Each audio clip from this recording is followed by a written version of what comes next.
Ask you about remittances because the president said that they're trying to find ways to get money directly to the people. Marco Rubio, who you know is a fierce critic of your government, was here yesterday telling me that it's the government policy that has to change because remittances go to government-controlled banks.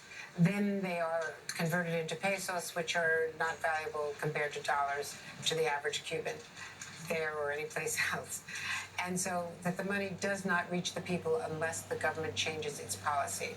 At a time of economic privation because of the pandemic and your decline in tourism from all countries, will you change the remittance policy? Is there any give on that at all?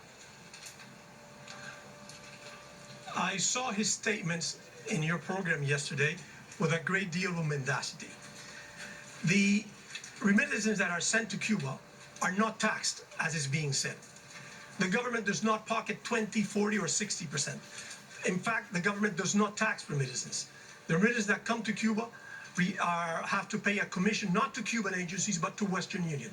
And Western Union pays Cuba $1 for every $100 that are remitted just for the services that are rendered. The rest is pure misinformation. The way to do it is that you do it in every country. People can send money. It can be deposited in dollars. It can be deposited in euros. It can be deposited in Cuban pesos, in whatever they want. These politicians are saying is to try to justify and to try to find a pretext for measures that are harming Cuba. You have to understand that the whole scheme is to harm Cubans, every common Cubans, their everyday life, to try to incorporate them and to generate within them a sentiment of want, of dissatisfaction, of frustration, to see if they are mobilized against the government. It is the whole scheme. It is the conceived plan of what these policies are doing.